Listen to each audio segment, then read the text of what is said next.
Praise the lord.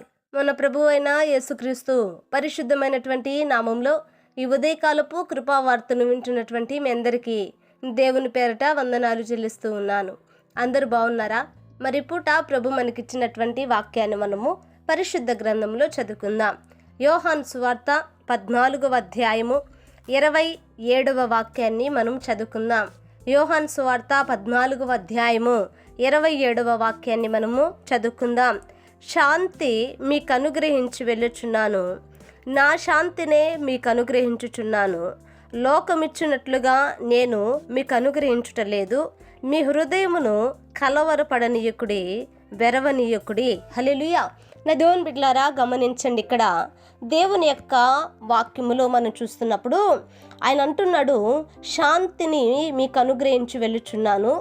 మరి లోకమిచ్చినట్లుగా నేను ఈ లోకములో ఉన్నటువంటి నేను మీకు అనుగ్రహించటం లేదు, కానీ నా దేవుని బిడ్డలారా, నా శాంతినే మీకు అనుగ్రహించుచున్నాను అని ప్రభు సెలవిస్తూ ఉన్నాడు.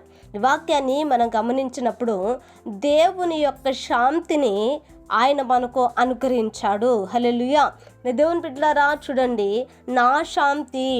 ఇప్పుడు చాలా మంది కూడా ఎన్నో బాధలున్నా, ఎన్నో శ్రమలున్నా, ఎన్నో ఇబ్బందులున్నా, నా దేవుని బిడ్డలారా గమనించండి, కలవరపడిపోక, భయపడిపోక, దిగులు పడక, ఏమాత్రం కూడా బెదిరిపోక వారు చాలా సమాధానంగా ఉంటారండి. చాలా పీస్ఫుల్గా ఉంటారు.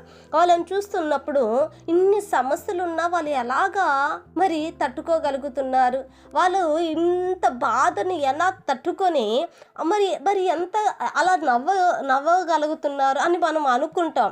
కానీ అది ఎలా సాధ్యము అని అంటే, ఒక దేవుని యొక్క శాంతి సమాధానాలతో నింపబడినటువంటి వ్యక్తికి మాత్రమే అది, నా దేవుని బిడ్డలారా, సాధ్యము తప్ప మరి వేరొక వారు అయితే దానిని, నా దేవుని బిడ్డలారా, జయించలేరండి.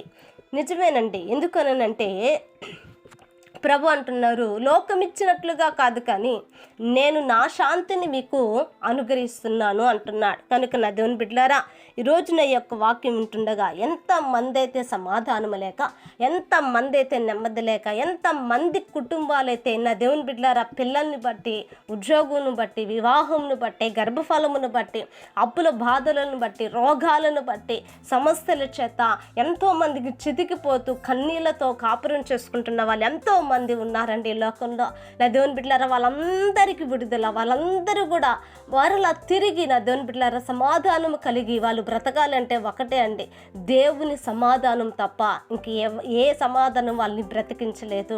కనుకనే ప్రభు అంటాడు, నేను మీకు సమాధానాన్ని అనుగ్రహిస్తున్నాను, నేను నా శాంతిని మీకు అనుగ్రహిస్తున్నాను. కనుక నా దేవుని బిడ్డలారా, చూడండి, ఆయన సమాధానము చేత మనము నింపబడి లోకంలో జీవించటానికి ప్రభు ఎంతగానో మనకు కృపనిచ్చాడు. పరిశుద్ధాత్మ యొక్క ఆదరణ ఆయన మనకు అనుగ్రహించాడు. కనుక పరిశుద్ధాత్మ దేవుడు మనల్ని ఇంకా బలపరిచి ముందుకు నడిపించలాగిన ఒక చిన్న ప్రార్థన చేద్దాం. మహాపరిశుద్ధుడైన మా తండ్రి, కృపగలిగిన దేవానికి వందనాలు. ఉదయ కాలమందునైనా మీరు మాతో మాట్లాడినందుకే నీకు స్తోత్ర. నిజమే ప్రభా, ఇదిగో నా తండ్రి, నీ శాంతిని మాకు అనుగ్రహించిన దేవానికి స్తోత్ర. పరిశుద్ధాత్మ చేత మమ్మల్ని నైనా నింపండి. మా హృదయాలలో అయా పరిశుద్ధాత్మ చేత నా ప్రభా సమాధానమును నాయన మీరు మాకు దయచేయండి. ఎంతమంది అయితే నా ప్రభా సమాధానము లేక, అయా శాంతి లేక, నెమ్మది లేక బ్రతుకుతున్నారు. అయా వాళ్ళ హృదయాలకు నాయన అయా మీ సమాధానము చేత నా ప్రభా అయా వాళ్ళ హృదయాలను సమాధానపరచమని ప్రార్థిస్తూ ఈ వాక్యం వింటున్న ప్రతి వారిని మీరు ఆశీర్వదించి కృప చూపమని యేసు నామమున అడిగి వేడుకుంటున్నాము తండ్రి. ఆమేన్. Praise the lord. దేవుని కృప మీకు తోడై ఉండును కాక.